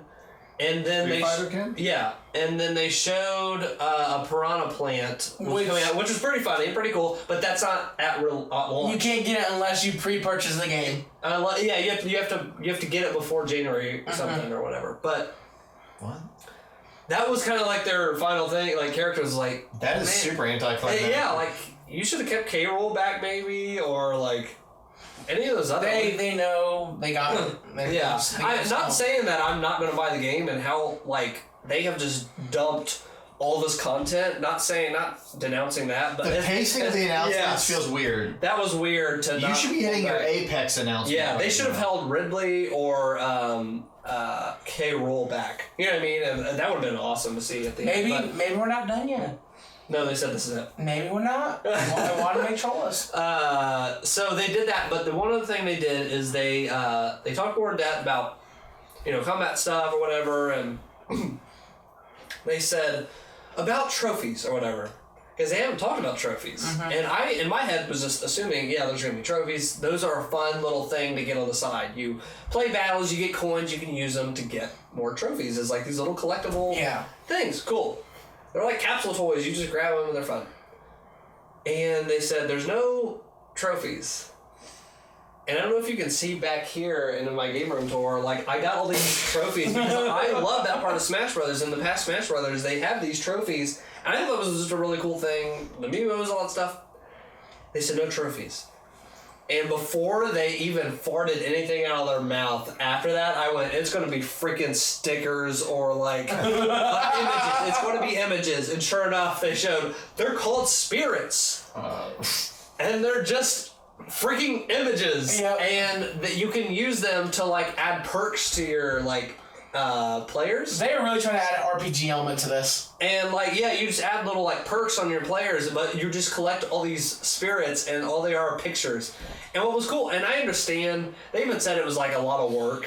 Like, because they're 3D modeling all of these like side characters. I know, I get it, but to Can't go you work 120 hours? Couldn't they done a Red Dead and did it? But what was really funny about this was they said, "Yeah, the spirits." But I know what you're wondering. How did these? Because they're like enemies and side characters from the mainline games that these characters are from. So they got like Hal Emmerich from. I saw some of that. I was like, how did they get that? So it's like all side characters, just like the trophies were. So it's like, how I know you're wondering. Nintendo they zone in on stuff no one gives a frick about, and they're like, oh, I know you're wondering, why are we doing spirits versus this? Well, here's why. Here's a cutscene to show you why. And they show all the fighters like in a cutscene, and like they're like, oh, we gotta take him on. Now's not the time to step down. Watched this. And everyone dies. I watched that. Well, they pull Final Fantasy 14, except instead of just ending the trophies, it's like Avengers Infinity War, bro. Yeah. Everybody just dies. Everyone dies, and except Kirby. Just blips into oblivion or whatever, but he's the only one that kind of survives to the end. But they show all this, and I'm watching like they're spending like 8 minutes showing this. But you know what? To show why we're getting images instead of... It's the story mode. It's back. Yeah, so it is question about that. Go on. So in saying all that, there is silver lining because I did like that in that adventure mode, and like to get some of the experience, you have to do different challenges. Yeah. So there's like one where it's like fight a giant Mega Man, and I like that stuff. Yeah. I like when that was in the other ones. Like that was like kind of changed it up. I have a question about that. So I was watching that at first. I was like, cool, it's adventure mode. But then the more I watched it, I was like, this looks like a mobile game. Some of this don't look like adventure mode. Nah. No, I'm serious. Listen. Are you talking about like side scrolling and getting stuff? Because it's all challenges. Like the art style when you were that little person running around. That looks like that's there's all these menus. I know, but then there's all these menus, and then like you were fighting. It wasn't like the old ones where you'd fight like a character in their stage. It was like. I don't know. You find the evil one. I don't know. Yeah, I don't know. Dude, I'm telling you. If it turns out good, sweet. I just wasn't sure. I saw other people speculating like this looks kind of weird. Yeah. Like it didn't look like a normal adventure. Well, if they don't like it, they don't have to buy it. But the collectible stuff looked cool. I thought so. I saw like Revolver Ocelot. Like I was seeing like in the picture. Those are spirit stuff. So I am looking forward to it. One funny thing also in that direct was you can play online. We recommend a LAN connection. I was like, ooh, that's not a good start to all this. Come on. So you have to buy a separate adapter to even do that, because that changes a Ethernet. This is a great segue. This is a great segue. So Iwata's. I was going to segue something else. Rewind. No, I'm going to segue to something else. Well, I'm gonna really segue. So maybe, how far are you gonna segue? I was gonna say they need to update something. Yes. Hardware. So big rumor came out this month. Okay. Yeah, we'll do this first. Directly connected to that. Big rumor came out this month. I don't remember who pushed it. I think Kotaku was involved, and they seem pretty well connected these days. But a Switch Pro is coming next year. Yeah. But nobody really knows what that means. Yeah. No specifications on what that looks like. It's a hardware patch. It's a hardware patch. With a Wi-Fi antenna. But it will be a update of some sort. Yeah. So, with that being said, for you guys, what would be the top one or two things you'd want to see in a hardware refresh? Fix the freaking dock. That dock is a McDonald's toy. Make it a Burger King or like KFC toy. I don't know. Like, make it a little bit better. Like, make it to where it doesn't scratch the freaking screen like it did when I put the dock in there. Mine's never scratched. I don't fix the freaking Wi-Fi to go farther than 8 feet. Fix the Joy-Cons. You only get 2 or 3. So shut up. You can bring it back. I have a water bottle. I'm just like, it's your fault. It's your fault that there's so many things. Yeah, that's What about you, Jacob? I would like a little bit of a better battery life. Dude. Dark Souls, 19 hours. That was in 2-hour increments. Like, before I'd have to go charge. Like, it's pretty intense. I've always felt it, because when you're in the car going somewhere on a long road trip, you want to play, and it's like, man, this thing's kind of like already dying. Yeah. Man, like, I'm really feeling it now. Like, I need 4 to 5 hours. So you've got to figure it out. And the kicker is, they said you can charge while you play, but the more taxing the game is, I will charge while I'm playing, and I would still see the thing drop. Yeah, Dark Souls was still dropping a little bit. Yeah, it's crazy. They just gotta get a better battery in there. I'll pay an extra $50 to get a better battery. Yeah. I don't care. Like, give it to me. The only other issue I have is, for the love of God, infrared controllers in 2018, they don't work. Joy-Cons have to be better. They can't. We were playing Tetris. Tetris. I call myself. But that kept dropping, and we were from here to like the. We weren't far away. We were within the 4 feet, and it kept dropping at times. And it's like, this is unacceptable. So as much as I love the Switch and Ideal and me picking it up, going places and docking it. This thing sucks. It's like one of the worst, like, hardware-wise. But you know what? My biggest things would be battery life, and then figure it out, Nintendo. You invented the dang thing. Give me a standard Joy-Con with a D-pad. Yeah. I want to have a D-pad when I'm playing some of these Hollow Knight and some of these other games, and the stick ends up working fine, but, dude, figure it out. Like, you invented the D-pad. Speaking of controls, speaking of how important it is to have controls. Sure. Yeah. Freaking Iwata. Alright. Iwata's Final Troll.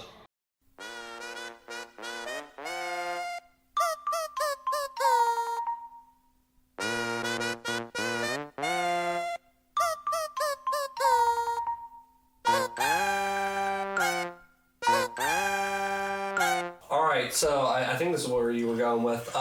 We have a Pokemon game coming out this month. Yep. And they announced. So I've kind of like, not to go too deep into this, but this new Pokemon game, I had pre-ordered, and then I stopped, and I went to not pre-ordered. It looked like, I love that first, like, Pokemon Blue, Red, Yellow are my favorite. Mm-hmm. Like, those are like some of my favorite games of all time. They just but to see it on the, like, as a console game, everything looks so bland and very just like my little Tyke's first game. Like, I don't know, it just looks very bland. And it looks like Pokemon X and Y. It's not a lot to it, and it's like, this game was made for a Game Boy. You know what I mean? Like, this was made for a tiny 16 by 16 screen or whatever it was. It was like, to see it blown up, it's like, I'm not really into this. It's kind of looking bland now. But they announced, so part of, there was an issue with this is like motion controls to do like kind of the catching and all this stuff. Yeah, whatever. Twist the ball and throw it. You have to do motion. Well, they came out and they stepped back from that, but they didn't let go all the way. They said you can use your analog sticks, but motion controls are always on. So if you try to like set this, if you try to like just move this, you don't want to do the motion thing, it will kick in. You can't. There's no option. Just put me an option on the screen. On, off. Why? On, off. You should show them that. On, off. Like, it's not hard, off. So, I'll develop it for you. I'll learn how to do code. If this, then off. If not, then on. Like, Nintendo is incapable of just giving the best possible situation. Yes, they are. It would be so crazy to see them, like, step to the plate and just do something fully. Give us an on-off switch, for the love of God. To not give... They're always, you get this, but this happens. You know what I mean? It's like, it's always... Have you ever seen online, like, you get $1 million, but you lose an arm? Yeah. That's how Nintendo is with everything, is you get this game, but you can't turn it off, but... Frick them. But I like them, but frick them. This is definitely one of the... We're talking about how Nintendo does this. Yeah. This is definitely like one of the Metric Voices thing this month. Pokemon Let's Go for the Switch, and you're like, let's go not. But that's it for, I think. Gaming. Man, what a... Yeah, so a lot of stuff this month. I'm exhausted. I'm talking to you guys. I played so much freaking stuff because I got sick or whatever, but like I sunk so much time into Dragon Quest. What was your favorite of the Halloween hangouts? Just game-wise. I think Resident Evil 4, because I just really had fun playing that. Like, for the first time, sit down and really play it with people and just like, wow, this is one I really want to dig into, like, sink my teeth into. So that'll be fun. Maybe favorite game, but PT was my favorite experience. I was gonna ask something about PT. Did you see that patch? I saw this online. Oh, dude, a patch went out this week for PT that was shutting it down on people's PlayStations. Konami pushed a patch I out. saw that, and I saw an update, and they kind of went and tested it, and nothing happened for a lot of people. Okay. I think that all that guy. I know why. I did see the reason. People that changed their PS usernames. And Sony warned, they said, stuff might be kind of fricked up or whatever if you change your username, and that was an example. That kind of got fricked up. Konami's like, we gotcha. so I still am able to get it, but you better sit there and download those files and backwrite them, and you better keep them in line. I did have a good time when I was, I don't know if it was a suggested video when this PT thing when I uploaded it, but they showed somebody got the files out of that PT and put it into Metal Gear Solid 5. So there's a cutscene when Quiet is kind of like kicking and playing with Snake in the water, and they put Lisa as that. So it's this fricked up like girl like playing around, and the boots they replaced with that fetus. That was the fetus and stuff. And then Norman Reedus was Snake and stuff and playing around with it and stuff. But freaking funny, very very funny video. But enough of this game garbage. Just kidding. I mean, that's all I did. I didn't watch a lot of stuff. So me and my wife went and saw The First Man with Ryan Gosling. Yeah. This is from the same director who did, I can't think of his name, but he did Whiplash and La La Land. Damien Chazelle. And this movie was about the moon landing with Neil Armstrong and all that. Really fun, really awesome. This is his first like non-musical kind of like thing, and I think I liked his other two movies better, but I love this director now. I'm so into his movies. Nice. And this movie made me think a lot about like the time period, like us landing on the moon.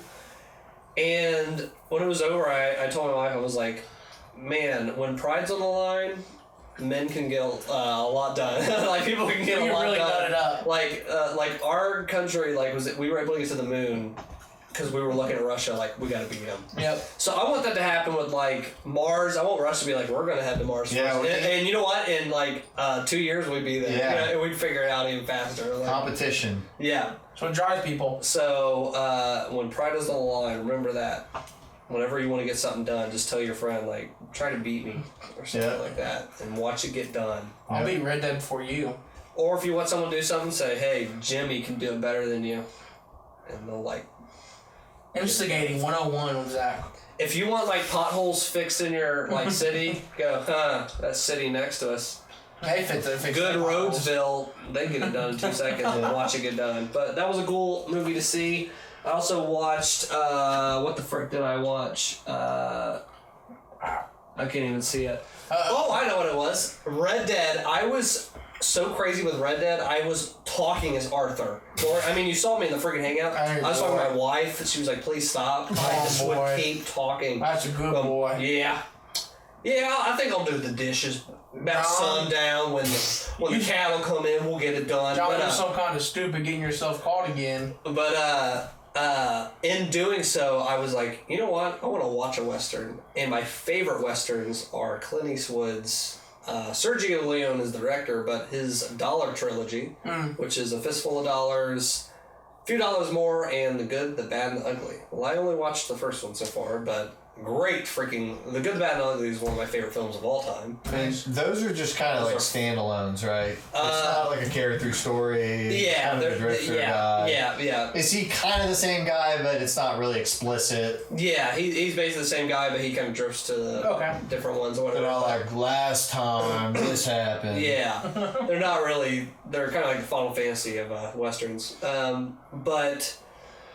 Yeah, I finished that up today, and I'm just so in Western mood that I was just like... watching this, I was just like, man, because something will happen, like, classic moment in these movies. Right at the beginning, Clint Eastwood's coming into a town, and they have that old, like, Western, like, soundtrack.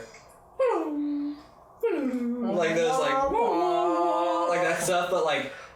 every time he would do something witty or whatever, that would come up or like come in. I was like, I love this. A whiplash. But he comes into this town, and these bandits are like they're taking over this town or whatever, and they shoot towards his he's riding in on a donkey, And the donkey, he's starting to fall off, and he grabs this kind of bar, and the donkey goes off, and you hear him laughing at him. Clint Eastwood goes in this bar, and gets a drink, comes back out, and goes up to him and goes, hey, fellas, I know you guys were just playing, just having fun, but my donkey thought you were being mean. And they look around, and he's like, he heard you laughing, they get the funny idea that you're laughing at him.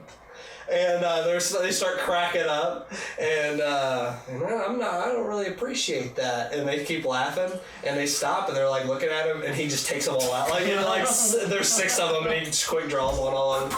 Man, that never gets old. And these movies, if you've never seen a Western, start with that trilogy. That's where I started, and they are the best. Like, the best of the best. They're so freaking fun to watch. The wittiness and just the ideals and stuff that they come up with. There is something that I wasn't able to catch this month. Yeah. And you guys would be proud of me. I was finally able to watch The Disaster Artist. Wow, you did? Wow. Yeah. That's cool. I didn't even know that. What a great job. You liked it? Yeah. It was so funny because it's like... It's human and it's funny. Yeah. Like it's relation, it's buddies. And but it makes you question his entire life way more. Yeah. And I'm just like, this dude's a fraud. Like, he is like...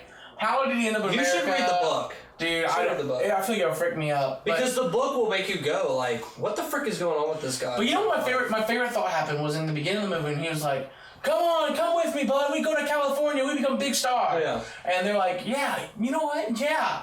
So he's at home. He's packing. His mom's like, you're going to leave with this, like, 45, 50-year-old man and go out to California? And he's like, yeah. Seems like a good idea. And I'm just like, why? Yeah. At what point does, like, some of that stuff was compressed in the movie that has a little bit more. They draw that out a little bit more. There is a little bit more of him fighting with himself and his mom. Okay. Like, that's in the book, but they had to condense it. When you're young, too, in the movie. California for us is... I mean, he lived in California. I think he went from, like, northern to San Francisco, right? Or he went to Hollywood. But he was from San Francisco, right? Yeah. Like, that would be like... you moving to Columbus. Like, you know what I mean? Or Cleveland. Like, it's not I'm not going with a 50-year-old. But, I mean, if you're 19 and you're waiting tables or whatever he was doing at the time, and you meet this friend who's got money and is like, I got a place, let's go do it, you'd be like, peace, I'm out. But if someone tells me I got a place, next year I'm hog-tied in the back of a trailer, the book I don't know what's happening in my life. The movie did a great job with this, but in the book, they kind of even make it, I mean, this was unbelievable to this kid.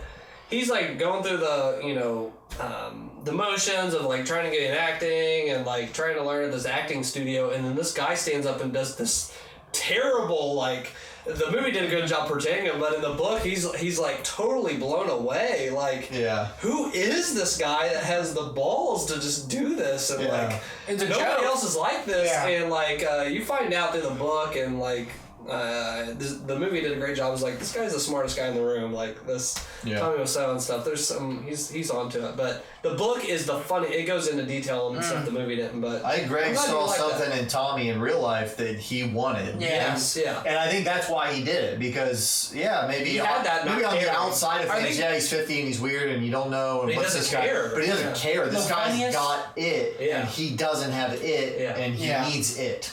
I think my funniest moment. There was 2 funny moments where I was like, this is exactly what would happen. Number 1, the sex scene. He's walking around just naked. He's like, put something on. He's like, no, this is movie, big star. And I'm like, no, cover up. And I'm like, this wasn't even supposed to be like a live sex scene. He's like, no, we make it as real as we can. And I'm like, yeah, that sounds like something you'd probably do. Like, it makes sense. One thing I was surprised they put in, and in the book, you're just cringing at it even more. And it's actually in the delete. They put it on the room's, like, DVD Blu-ray. They left it in there, like, it actually happening on set. When he, like, says, what's those moles on the back of Lisa? Like, the actor, and it's like, it's uncomfortable. Really uncomfortable. And they put that in the disaster. I was surprised they put that in there, but that legitimately happened. It was weird. But then, the second favorite part was when everybody was coming to the movie, and they were in the limo, and he didn't see everybody. He's like, drive around. Yeah, drive around. And I'm sitting down, I'm like, he would say, he's like, keep going, he's showing up soon. Like, I bet you saw that. That is a fun one. You need to check out Best Friends now. Yeah, it's on my list. So it was a good movie. I was really happy I got to watch that finally. Yeah, I've seen The Room and I thought that was a joke. Yeah, I think you'll like Best Friend. Or Best Friends. Best Friends? Best Friends is the porno. It's the X-Cloud version of it. Yeah. Yeah, it's streaming. Coming to a streaming service. Phil Spencer's really excited. Yeah, he was like pumped. His eyes wouldn't close. Man. Yeah, so that, and then me and my wife finished up Lost season 4 again. Nice. Lost season 4 is great because that's during the writer's strike, and I couldn't remember when certain events happened or where they were. Some stuff's even like I really forgot. People say season 14 they got a little crazy. But season 4 becomes very focused because of the writer's strike, and it actually is. But that's why people say it got crazy because they're like, what just happened? It's one of the stronger seasons because there's fire lit up, like they have to kind of finish it up. Watching it live, I felt I loved the first half, and I felt at the time disappointed in the second half because it comes back and it's just like balls to the walls. Like there's often people and there's these mercenaries running around and stuff. I feel like some of the threads they tied up faster than it felt like at the time they were going to be tied up in. Yeah. And nowadays we're used to that with things. I feel like with Game of Thrones or Breaking Bad, people just die. You know what I mean? And I feel like then I was disappointed because I was like, I was interested in what was going to go on with that. I wasn't season 4, like it's just gone. You know what I mean? But that's also when it started getting weird. With like, where did this character go? Where did she go? She just disappeared. She's gone. But I agree with you in that that was when they really decided. They didn't do the thing a lot of shows did where they said, frick the writers. Yeah. John, you can write the next one. You know what I mean? Like a lot of shows did that at the time and it was terrible. They took a hiatus. Yeah. And they were really on break for a while. And then when the strike was done, they like made it another 6. How many episodes was it? 12? 14. 14. Yeah. It was short. Very short compared to the other ones that were 25 and something in there. But I think it's better for it, and I came back around this time going, wow, I like 4. It's one of the stronger seasons. Nice, honestly. I'm on to 5 now. I like the new cast they brought in season 4. Yeah, like the I don't know. The Tellys. They're not the Tellys. They're like the rescue. The rescue people. Yeah, just Daniel Faraday and Charlotte. Yeah, Charlotte. Was it Miles? Miles and Elias. They were just. They're fun. They're fun. The show really needed another influx. Change of pace. They did a great job of that show. First season, The Survivors. Second season, Tales section. Third season, The Others. Season 4, they needed another injection, and they definitely got a good thing with those characters. They were will say we're on to season 5 now, and that one, we're right towards the end of it. Maybe I'll do a final review next podcast. That one is more of the disjointed ones because we were cracking up watching it because now that I'm coming back watching it again, because that's when they spoiler alert if you haven't seen it, you have enough warning and enough time. That's when they're going back in time with the Dharma stuff. Yeah. But they're over here and they're back in time, but it keeps popping up and it's like it goes 30 years later, 3 years later, 3 years prior, and like those titles are coming up and it's like you are disjointed, like, and a lot of stuff happens off the island in this episode because they're trying to bring them back, and they spend I think a tad bit too much time on that, and it kind of loses kind of that, like, I don't know, like the sci-fi-ness, and it kind of loses that kind of fun stuff that.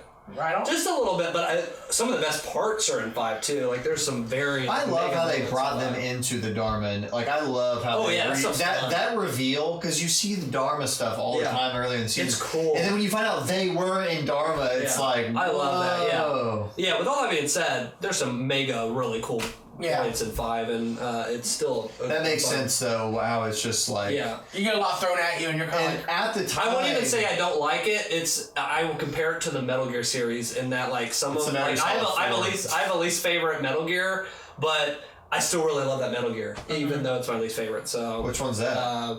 I'd say probably Metal Gear 1. Wow. So I thought but I still really love those. I see what you're saying. Games. Like, not that they're bad, but like all that stuff, but I think that would do it. Lastly, some updates. This just in.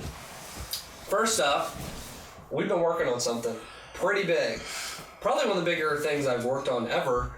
It's been crazy.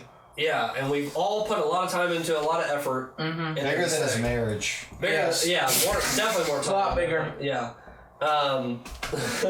But this This project, so we are still in production. We are probably at like 75, 80-ish% of production. So hopefully by next time of the podcast, productions maybe we'll have a better More in post. We'll be in post. But very excited to show you guys.